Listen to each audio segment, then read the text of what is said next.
함께인들의 온라인 성경 PR 새마음, 오늘은 고린도전서 5장에서 8장입니다.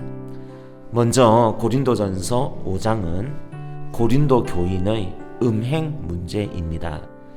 고린도 교회 안에는 아버지의 아내를 취한 자가 있었는데 아마도 그 사람은 사회적 엘리트였음이 틀림없습니다.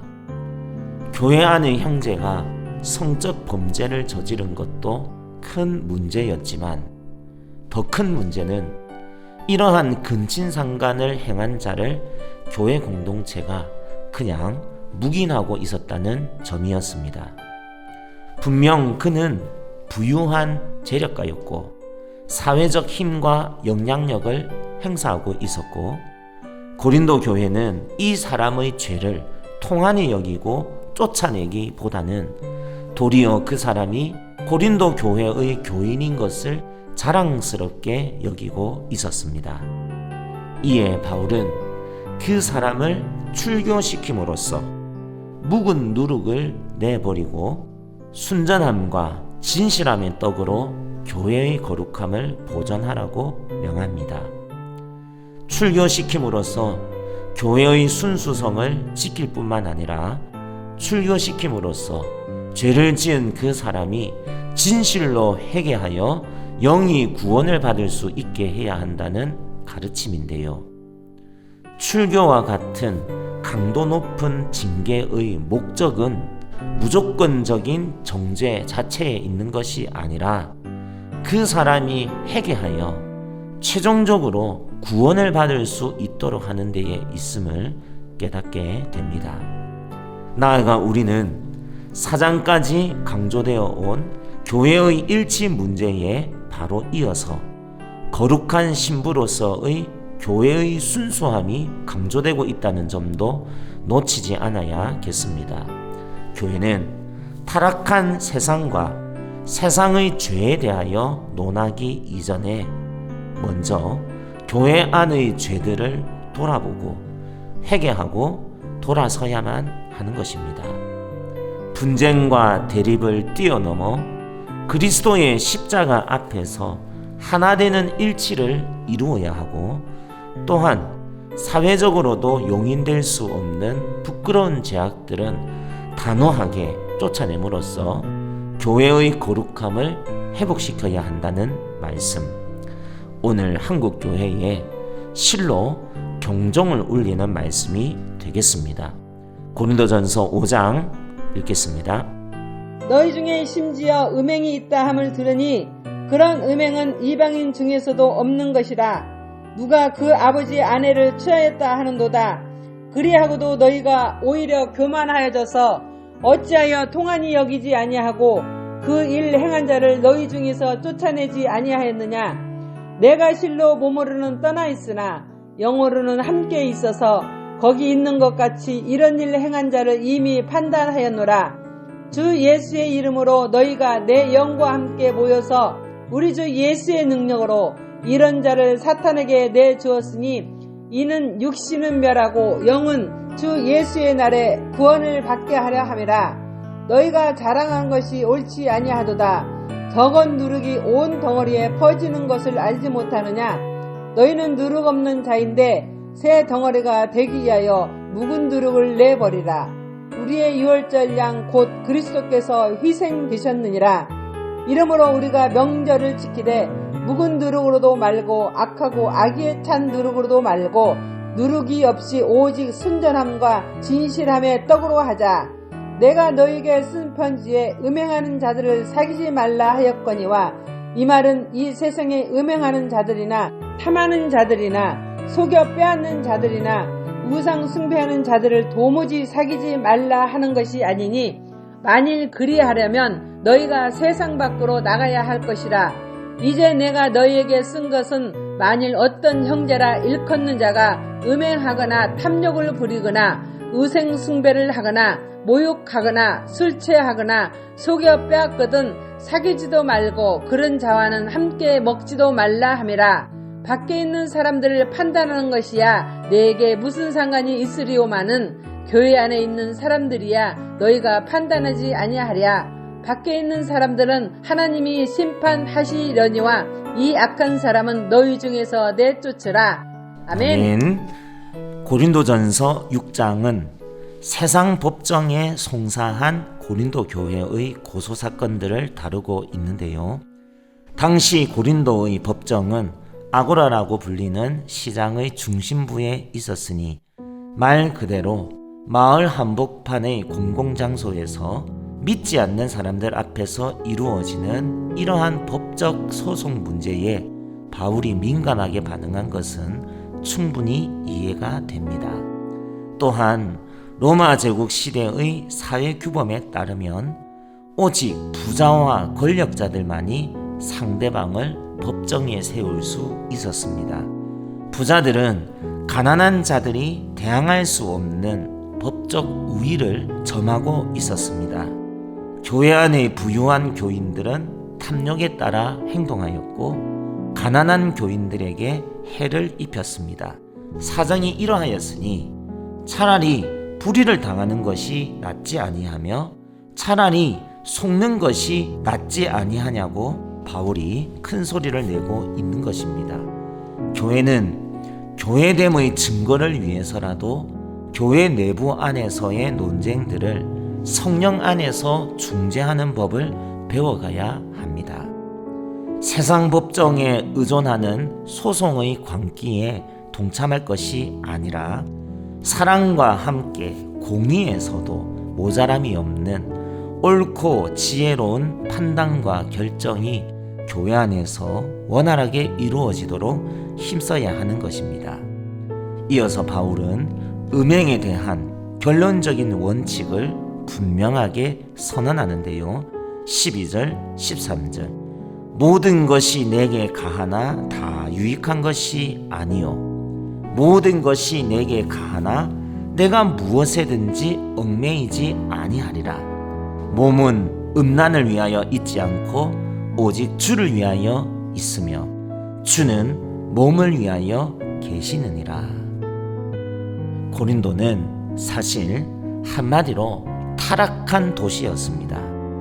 고린도의 유명한 신전인 아프로디테 신전에서는 1000명 정도의 매춘부들이 있어 온갖 음행이 자행되었으며 시장 남쪽에는 술집이 많았고 무역항에서는 성매매가 일상적이었습니다. 그러나 그리스도인들은 성도의 몸이 그리스도의 지체요 성령의 전임을 잊지 않아야 합니다. 음행은 자기 몸에 죄를 범하는 것이요 그리스도인들의 몸은 그리스도께서 값으로 산 것이 되었으니 그런즉 그리스도인들은 몸으로 하나님께 영광을 돌려야 하는 것입니다. 고린도전서 6장 또 읽습니다. 너희 중에 누가 다른 이와 더불어 다툼이 있는데 구태여 불의한 자들 앞에서 고발하고 성도 앞에서 하지 아니하느냐? 성도가 세상을 판단할 것을 너희가 알지 못하느냐? 세상도 너희에게 판단을 받겠거든 지극히 작은 일 판단하기를 감당하지 못하겠느냐? 우리가 천사를 판단할 것을 너희가 알지 못하느냐? 그러하거든 하물며 세상 일이랴. 그런즉 너희가 세상 사건이 있을 때에 교회에서 경히 여김을 받는 자들을 세우느냐? 내가 너희를 부끄럽게 하려 하여 이 말을 하노니 너희 가운데 그 형제간의 일을 판단할 만한 지혜 있는 자가 이같이 하나도 없느냐? 형제가 형제와 더불어 고발할 뿐더러 믿지 아니하는 자들 앞에서 하느냐? 너희가 피차 고발함으로 너희 가운데 이미 뚜렷한 허물이 있나니 차라리 불의를 당하는 것이 낫지 아니하며 차라리 속는 것이 낫지 아니하냐? 너희는 불의를 행하고 속이는구나. 그는 너희 형제로다. 불의한 자가 하나님의 나라를 유업으로 받지 못할 줄을 알지 못하느냐? 미혹을 받지 말라. 음행하는 자나 우상 숭배하는 자나 간음하는 자나 탐색하는 자나 남색하는 자나 도적이나 탐욕을 부리는 자나 술 취하는 자나 모욕하는 자나 속여 빼앗는 자들은 하나님의 나라를 유업으로 받지 못하느니라. 너희 중에 이와 같은 자들이 있더니 주 예수 그리스도의 이름과 우리 하나님의 성령 안에서 씻음과 거룩함과 의롭다 하심을 받았느니라. 모든 것이 내게 가하나 다 유익한 것이 아니요 모든 것이 내게 가하나 내가 무엇이든지 얽매이지 아니하리라. 음식은 배를 위하여 있고 배는 음식을 위하여 있으나 하나님은 이것저것을 다 패하시리라. 몸은 음란을 위하여 있지 않고 오직 주를 위하여 있으며 주는 몸을 위하여 계시느니라. 하나님이 주를 다시 살리셨고 또한 그의 권능으로 우리를 다시 살리시리라. 너희 몸이 그리스도의 지체인 줄을 알지 못하느냐? 내가 그리스도의 지체를 가지고 창녀의 지체를 만들겠느냐? 결코 그럴 수 없느니라. 창녀와 합하는 자는 그와 한 몸인 줄을 알지 못하느냐? 일렀으되 둘이 한 육체가 된다 하셨나니 주와 합하는 자는 한 영이니라. 음행을 피하라. 사람이 범하는 자마다 몸 밖에 있거니와 음행하는 자는 자기 몸의 죄를 범하느니라. 너희 몸은 너희가 하나님께로부터 받은 바 너희 가운데 계신 성령의 전인 줄을 알지 못하느냐.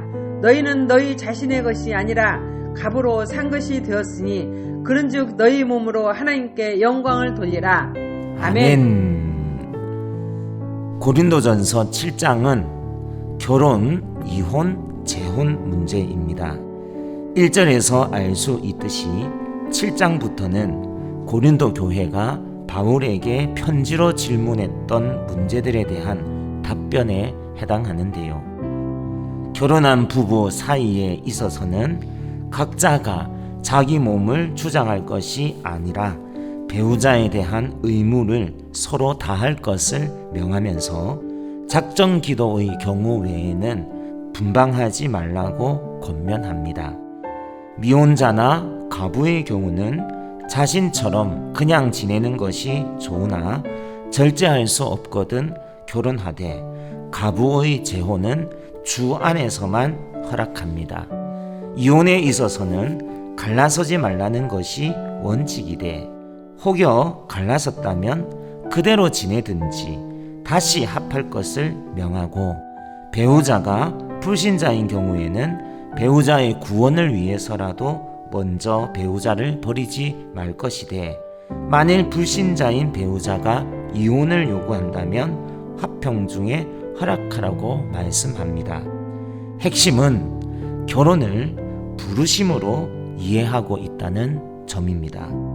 지금의 배우자를 만나고 지금의 가정을 일구고 있는 이 상태, 곧 그리스도인들의 가정생활은 하나님께서 위로부터 부르신 소명과 관련된 것임을 바울은 강조하고 있습니다.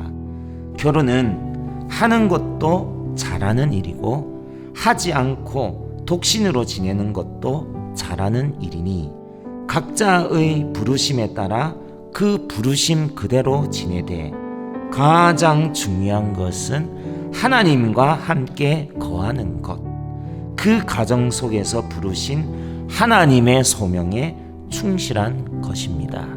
고린도전서 7장 얼른 읽으십시다. 너희가 쓴 문제에 대하여 말하면 남자가 여자를 가까이 아니함이 좋으나 음행을 피하기 위하여 남자마다 자기 아내를 두고 여자마다 자기 남편을 두라.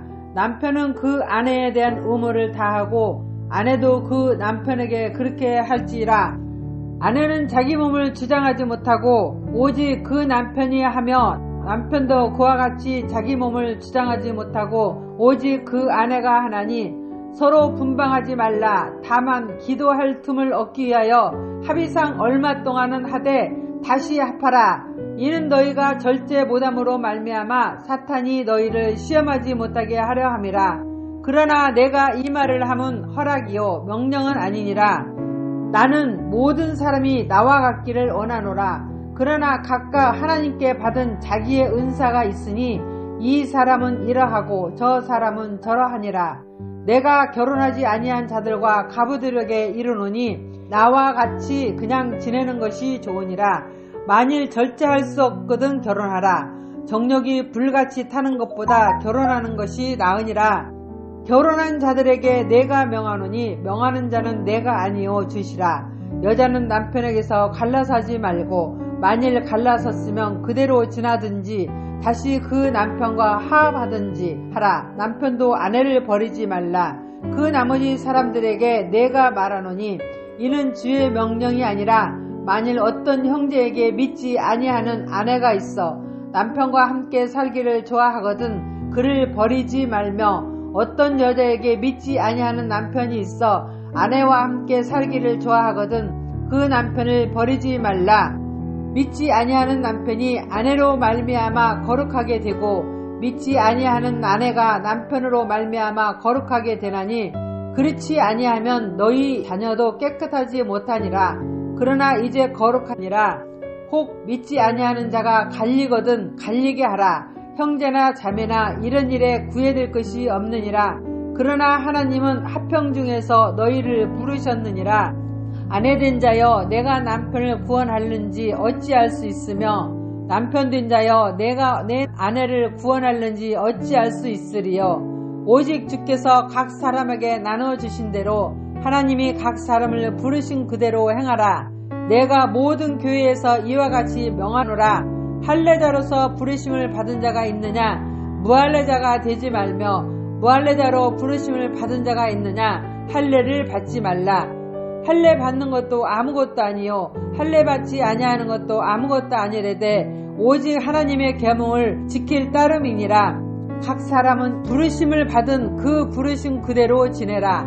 내가 종으로 있을 때에 부르심을 받았느냐 염려하지 말라. 그러나 내가 자유롭게 될 수 있거든 그것을 이용하라. 주 안에서 부르심을 받은 자는 종이라도 주께 속한 자유인이요 또 그와 같이 자유인으로 있을 때에 부르심을 받은 자는 그리스도의 종이니라. 너희는 값으로 사신 것이니 사람들에게 종이 되지 말라. 형제들아 너희는 각각 부르심을 받은 그대로 하나님과 함께 거하라. 처녀에 대하여는 내가 주께 받은 계명이 없으되 주의 자비하심을 받아서 충성스러운 자가 된 내가 의견을 말하노니 내 생각에는 이것이 좋으니 곧 임박한 환난으로 말미암아 사람이 그냥 지내는 것이 좋으니라. 내가 아내에게 매었느냐 노이기를 구하지 말며 아내에게서 노였느냐 아내를 구하지 말라. 그러나 장가가도 죄짓는 것이 아니요 처녀가 시집가도 죄짓는 것이 아니로되 이런 이들은 육신의 고난이 있으리니 나는 너희를 아끼노라. 형제들아 내가 이 말을 하노니 그때가 단축하여진 고로 이후부터 안에 있는 자들은 없는 자같이 하며 우는 자들은 울지 않는 자같이 하며 기쁜 자들은 기쁘지 않는 자같이 하며 매매하는 자들은 없는 자같이 하며 세상 물건은 쓰는 자들은 다 쓰지 못하는 자같이 하라. 이 세상의 유형은 지나감이니라. 너희가 염려 없기를 원하노라. 장가가지 않는 자는 주의 일을 염려하여 어찌하여야 주를 기쁘시게 할까 하되 장가간 자는 세상 일을 염려하여 어찌하여야 아내를 기쁘게 할까 하여 마음이 갈라지며 시집가지 않은 자와 처녀는 주의 일을 염려하여 몸과 영을 다 거룩하게 하려 하되 시집간 자는 세상 일을 염려하여 어찌하여야 남편을 기쁘게 할까 하느니라. 내가 이것을 말함은 너희의 유익을 위함이요 너희에게 올무를 놓으려 함이 아니니 오직 너희로 하여금 이치에 합당하게 하여 흐트러짐이 없이 주를 섬기게 하려 함이라. 그러므로 만일 누가 자기의 약혼녀에 대한 행동이 합당하지 못한 줄로 생각할 때에 그 약혼녀의 홍기도 지나고 그같이 할 필요가 있거든 원하는 대로 하라. 그것은 죄 짓는 것이 아니니 그들로 결혼하게 하라. 그러나 그가 마음을 정하고 또 부득이한 일도 없고 자기 뜻대로 할 권리가 있어서 그 약혼녀를 그대로 두기로 하여도 잘하는 것이니라. 그러므로 결혼하는 자도 잘하거니와 결혼하지 아니하는 자는 더 잘하는 것이니라. 아내는 그 남편이 살아있는 동안에 매여 있다가 남편이 죽으면 자유로워 자기 뜻대로 시집갈 것이나 주 안에서만 할 것이니라. 그러나 내 뜻에는 그냥 지내는 것이 더욱 복이 있으리로다. 나도 또한 하나님의 영을 받은 줄로 생각하노라. 아멘. 아멘. 고린도전서 8장은 우상제물과 관련해 일어난 문제입니다. 우상제물은 우상의 신전에 바쳐졌다가 나온 고기를 가리키는데요. 우상제물을 먹을 것이냐 말 것이냐는 당시 교인들에게 아주 실질적인 당면 문제였습니다. 여기서 바울은 지식의 한계를 잘 지적하였습니다. 지식으로 보면 우상은 아무것도 아니며 만물이 하나님에게서 났으니 우상의 제물을 먹을 수 있다고 결론 내릴 수 있겠습니다. 반면 사랑은 우상 제물을 먹는 나의 자유가 믿음이 약한 자들에게 걸려 넘어지게 하는 것이 되지 않도록 조심합니다. 그러므로 지식은 사람을 교만하게 하지만 사랑은 덕을 세우게 합니다. 지식은 믿음이 약한 자를 실족시키고 죄를 짓고 넘어지게도 하나 사랑은 스스로를 제한시킴으로써 믿음이 약한 자를 섬기고 위하고 세우게 합니다. 하여 바울은 이렇게 경고합니다. 9절 그런즉 너희의 자유가 믿음이 약한 자들에게 걸려 넘어지게 하는 것이 되지 않도록 조심하라. 또 바울은 이렇게 도전합니다. 13절 그러므로 만일 음식이 내 형제를 실족하게 한다면 나는 영원히 고기를 먹지 아니하여 내 형제를 실족하지 않게 하리라. 명료하지요. 지식은 꼭 필요한 것이지만 한계를 가집니다. 무엇을 알고 있다고 생각할 때에 우리는 아직도 알아야 할 것이 더 남아 있다는 것을 생각해야 합니다. 지식도 결국은 패하여지겠으나 사랑은 영원합니다. 우리는 하나님을 지식적으로 아는 자들이 아니라 사랑함으로써 관계적으로 하나님을 아는 자들이 되어야 합니다. 로마서 14장, 15장에서도 충분히 살펴보았었지만 믿음이 강한 자가 믿음이 약한 자의 약점을 담당할 것입니다. 그리스도인들의 목적은 자신을 기쁘게 하는 삶이 아니라 하나님을 기쁘시게 해드리고 그리스도의 지체들을 기쁘게 하는 삶입니다. 자, 오늘 비알의 마지막 장 고린도전서 8장 읽도록 하십시다. 우상의 제물에 대하여는 우리가 다 지식이 있는 줄 아나 지식은 교만하게 하며 사랑은 덕을 세우나니 만일 누구든지 무엇을 아는 줄로 생각하면 아직도 마땅히 알 것을 알지 못하는 것이요 또 누구든지 하나님을 사랑하면 그 사람은 하나님도 알아주시느니라. 그러므로 우상의 제물을 먹는 일에 대하여는 우리가 우상은 세상에 아무것도 아니며 또한 하나님은 한 분밖에 없는 줄 아노라. 비록 하늘에나 땅에나 신이라 불리는 자가 있어 많은 신과 많은 주가 있으나 그러나 우리에게는 한 하나님 곧 아버지가 계시니 만물이 그에게서 났고 우리도 그를 위하여 있고 또한 한 주 예수 그리스도께서 계시니 만물이 그로 말미암고 우리도 그로 말미암아 있느니라. 그러나 이 지식은 모든 사람에게 있는 것은 아니므로 어떤 이들은 지금까지 우상에 대한 습관이 있어 우상의 제물로 알고 먹는 거로 그들의 양심이 약하여지고 더러워지느니라. 음식은 우리를 하나님 앞에 내세우지 못하나니 우리가 먹지 않는다고 해서 더 못 사는 것도 아니고 먹는다고 해서 더 잘 사는 것도 아니니라. 그런즉 너희의 자유가 믿음이 약한 자들에게 걸려 넘어지게 하는 것이 되지 않도록 조심하라. 지식 있는 내가 우상의 집에 앉아 먹는 것을 누구든지 보면 그 믿음이 약한 자들의 양심이 담력을 얻어 우상의 제물을 먹게 되지 않겠느냐. 그러면 내 지식으로 그 믿음이 약한 자가 멸망하나니 그는 그리스도께서 위하여 죽으신 형제라. 이같이 너희가 형제에게 죄를 지어 그 약한 양심을 상하게 하는 것이 곧 그리스도에게 죄를 짓는 것이니라. 그러므로 만일 음식이 내 형제를 실족하게 한다면 나는 영원히 고기를 먹지 아니하여 내 형제를 실족하지 않게 하리라. 아멘. 아멘. 지식의 관점보다는 사랑의 시각이 보다 바람직함을 깨닫습니다. 사랑이 주도적인 원칙이 될 때 우리는 개개인의 권리보다 더 소중한 복음 안에서의 하나됨을, 공동체의 하나됨을 이룰 수 있습니다.